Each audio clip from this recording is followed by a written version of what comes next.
Bismillah, assalamualaikum, teman-teman. Saya akan reaksi ya terhadap pidato Pak Presiden. Kenapa sih menganjurkan untuk kalau kabur ke Yaman ya. Jadi kita harus berpikir positif, jangan selalu berpikir negatif ya. Kalau ada orang mengatakan sesuatu hal ya, apalagi tokoh negara kita ya, kita harus berpikir positif dan kritis ya. Kenapa? Karena kita lihat sejarah ya, kita lihat sejarah perjalanan bangsa ini, terutama para penjahat-penjahatnya, itu kalau kabur mereka kemana? Kebanyakan kalau dari data yang saya ambil dari Gemini AI, itu pertama Singapura ya. Singapura itu menjadi destinasi nomor satu karena jaraknya sangat dekat dan sebelumnya tidak ada perjanjian ekstradisi yang aktif dengan Indonesia, ya.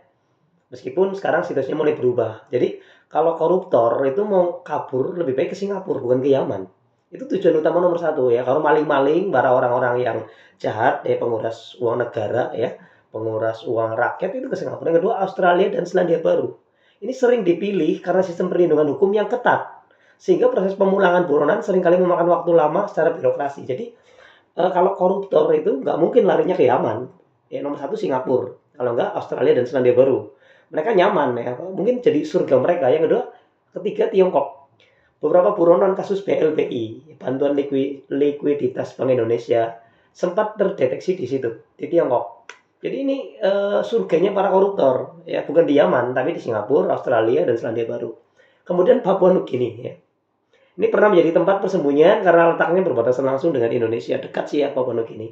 Kemudian juga negara-negara Eropa seperti Serbia atau Belanda digunakan untuk menghilang di tengah keramaian global atau memanfaatkan status kewarganegaraan di ganda, ya bersifat permanen residen. Jadi itu beberapa negara yang dipakai untuk kabur para koruptor, para maling, para oknum pejabat yang mencuri uang negara. Jadi nggak ada yang ke Yaman. Yaman nggak nyaman juga ya buat para koruptor ke sana. Kemudian daftar koruptor yang berhasil ditangkap di luar negeri. Ya.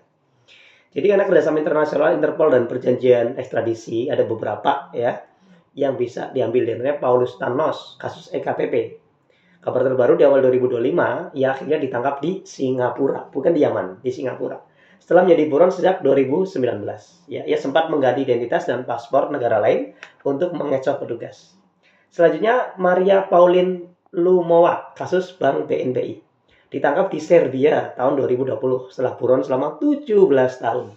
Proses ekstradisinya sempat menjadi sorotan karena melibatkan diplomasi tingkat tinggi.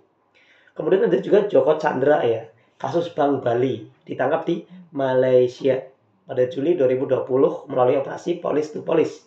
Sebelumnya sempat berpindah ke Singapura dan Papua Nugini, ya tidak ada satupun yang di Yaman.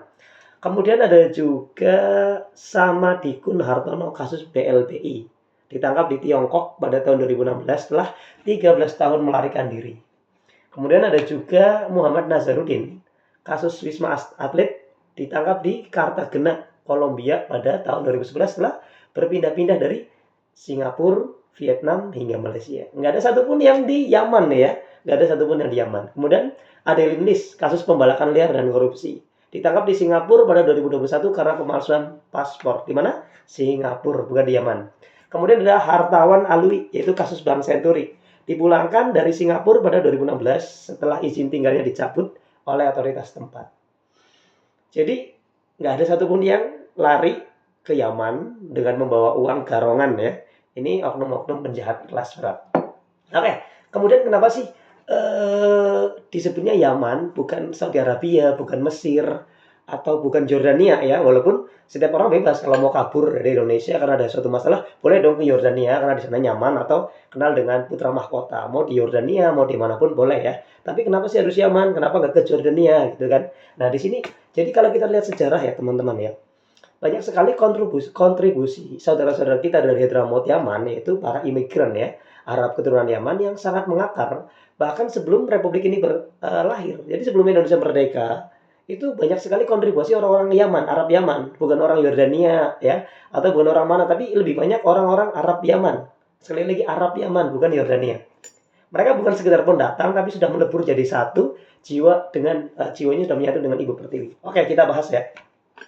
Pertama pada masa prakemerdekaan, yaitu kebangkitan nasional dan pendidikan, kebangkitan nasional dan pendidikan. Ya, di era ini warga keturunan Yaman berperan besar dalam melawan politik Divide et Impera. Ya, Belanda yang mencoba memisahkan etnis Arab dari kaum pribumi. Jadi pada masa ini Belanda itu suka ngadu domba ya, karena ada 3 suku yang kuat saat itu ya. Selain pribumi itu Cina, Arab, sama India yang memiliki apa ya, kayak kasta lebih tinggi ya daripada pribumi. Pertama ada Jamiat Al-Khair tahun 1901 ya, dan Ali Ustad 1914. Organisasi ini menjadi motor pendidikan Islam modern di Indonesia. Banyak tokoh nasional belajar dan terinspirasi dari gerakan pendidikan yang dirintis oleh para ulama keturunan Yaman seperti Syekh Ahmad Surkati.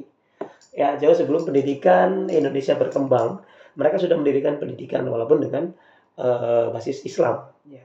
Kemudian Sumpah Pemuda Keturunan Arab pada 1934 ya, dipelopori oleh A.R. Baswedan ya, melalui Persatuan Arab Indonesia PAI ya. Mereka menyatakan bahwa tanah air mereka adalah Indonesia ya. Tanah air mereka adalah Indonesia. Sekalipun mereka keturunan dari Arab Yaman, bukan Arab Yordania, mereka bersumpah bahwasanya tanah air mereka adalah Indonesia, bukan Yaman ya, apalagi Jordania. Kemudian itulah langkah psikologis dan politis yang sangat berani untuk meleburkan identitas etnis ke dalam nasionalisme Indonesia. Kemudian masa proklamasi ya, dukungan secara logistik dan spiritual.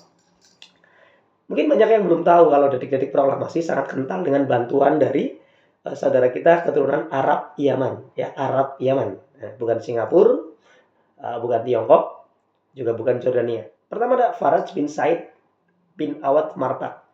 Beliau adalah saudagar kaya asal Hadramaut yang menghibahkan rumahnya di Jalan Pegangsaan Timur nomor 56 untuk digunakan sebagai tempat pembacaan teks proklamasi. Ini valid katanya ya. Ya bayangkan ya, tanpa kerelaan beliau mungkin sejarah kita nggak punya lokasi ya untuk membacaan proklamasi ya, tempat bersejarah ya. Beliau juga mengirimkan madu Arab untuk Bung Karno yang saat itu sedang sakit malaria agar kuat membacakan teks proklamasi sehingga Indonesia merdeka sampai detik ini Indonesia bisa terus jaya. Ya. Kemudian ada Habib Ali bin Abdurrahman Al-Habsyi atau Habib Ali Kuitang. Beliau adalah ulama besar yang menjadi penasihat spiritual Bung Karno. Ya, konon penentuan hari Jumat 17 Agustus yang juga didiskusikan dengan beliau untuk mencari keberkahan. Setelah proklamasi, beliau langsung menyebarkan kabar kemerdekaan lewat mimbar-mimbar dakwahnya. Ya, jadi ini guru spiritualnya Pak Karno dibacakan di hari Jumat ya, pada bulan Ramadan atau bertepatan dengan bulan Agustus, 17 Agustus 45. Jadi ini jasa orang-orang keturunan Arab Yaman, bukan Arab Jordan, bukan berarti meremehkan Arab Mesir, Arab Saudi atau Arab Jordan ya. Kemudian pasca kemerdekaan dan diplomasi dan pertahanan. Setelah merdeka, tantangan terbesarnya adalah pengakuan dunia internasional. Ya. Salah satu orang Arab Yaman, Arab keturunan Yaman ya, yang bernama A.R. Baswedan, menjadi bagian dari delegasi yang dipimpin Haji Agus Salim ke Mesir. Berkat jaringan dan kedekatan emosional dengan dunia Arab, Mesir menjadi negara pertama yang mengakui kemerdekaan Indonesia secara de jure. Baswedan bahkan mempertaruhkan nyawa menyelinap masuk ke Indonesia membawa dokumen pengakuan tersebut agar tidak disita Belanda. Ini bisa searching ya di internet atau tanya ke Google bagaimana perjalanan beliau. Jadi saat itu kan memang presiden nggak mau ya, presiden itu nggak mau ngaku presiden Mesir. Kemudian beliau mendesak kepada Ikhwanul Muslimin, terjadi demo besar-besaran, terjadi buletin-buletin tentang mendesak pemerintahan untuk mengakui kemerdekaan Indonesia. Akhirnya dengan desakan Ikhwanul Muslimin, dulu Ikhwanul Muslimin kan ya nggak begitu bermusuhan banget dengan pemerintah saat itu ya, walaupun ada gesekan-gesekan dikit. Kemudian diakui, dapat surat, dan ketika mendarat di Indonesia juga beliau bagaimana digeledah, diperiksa bagaimana meloloskan surat itu bisa sampai ke tangan Pak Karno. Dan ternyata kalau nggak salah dimasukkan ke kaos kaki ya, jadi saat diperiksa itu nggak ketahuan. Ini jasa orang Arab Yaman, yang mana surat itu nanti dibawa sama Presiden Soekarno ke PBB ya, bahwasanya karena kan Indonesia harus diakui oleh negara lain juga, nggak cuma pengakuan sendiri. Jadi Mesir lah negara pertama. Jadi kalau mau kabur ya bisa ke Mesir juga bisa ya, ke Yaman juga bisa, atau ke Jordan juga bisa kalau Anda takut ya. Kemudian Habib Idrus bin Salim Al-Jufri atau Guru Tua. Beliau terus berjuang melalui jalur pendidikan atau Al-Khairat di wilayah timur Indonesia, memastikan bahwa kemerdekaan bukan hanya soal politik tapi juga kecerdasan bangsa. Kemudian ada juga Laksamana Madya H.L. Manabai Abdul Qadir, salah satu tokoh militer keturunan Arab yang berperan penting dalam pembangunan kekuatan angkatan laut di kita ya, di Indonesia, pada masa awal Republik.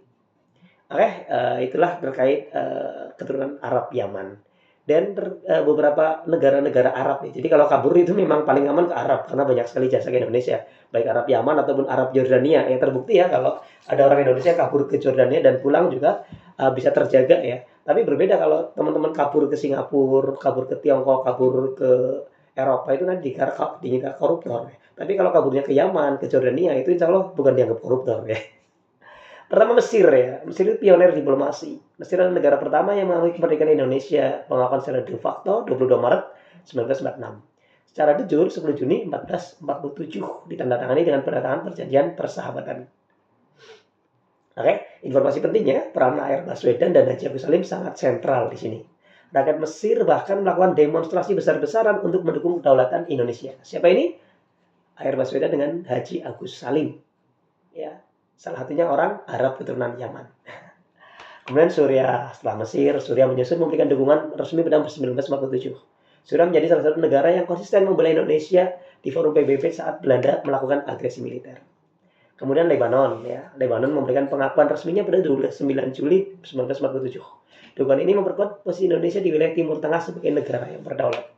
Kemudian Arab Saudi, ya, Kerajaan Arab Saudi memberikan pengakuan pada 21 November 1947. Hubungan ini sudah terjalin lama karena ibadah haji, di mana banyak ulama Indonesia yang belajar di sana, seperti Syekh An-Nawawi Al-Banani. Sehingga dukungan moral dari Saudi sangat besar pengaruhnya bagi umat Islam Indonesia. Terakhir, Yaman, ya, negara asal leluhur yang tadi disebutkan para pejuang ya, memberikan pengakuan resminya pada 3 Mei 1948. Seperti yang tadi disebutkan, hubungan emosional antara Hadramaut dan Nusantara sudah mendarah daging sejak ratusan tahun lalu.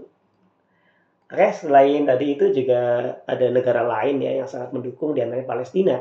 Dukungan Palestina sebenarnya sudah dimulai sejak 6 September 1944, 1 tahun sebelum proklamasi. Melalui Mufti Besar Syekh Muhammad Amin Al-Husaini, Palestina menyebarkan dukungan ke seluruh dunia Arab melalui radio agar mendukung kemerdekaan Indonesia. Bismillah. Secara moral, mereka adalah yang paling awal meneriaki Indonesia merdeka. Dan Irak menyatakan pengakuan dan dukungan diplomasinya pada 1947. Oke, inilah ya teman-teman ya, terkait masalah ada ramainya kasus kabur ke Yaman. Jadi teman-teman kalau mau kabur ya bukan karena korupsi, kaburlah ke Yaman, kaburlah ke Jordania, kaburlah ke Saudi Arabia, kaburlah ke Mesir. Bahkan nanti ketika Dajjal muncul, kita dianjurkan untuk kabur ke 2 tempat, yaitu Mekah dan Madinah. Ya, khusus saat munculnya Dajjal, kita harus kabur kalau pengen selamat 2 tempat, yaitu di Saudi Arabia, kota Mekah dan Madinah. Demikian dari saya. Assalamualaikum warahmatullahi wabarakatuh.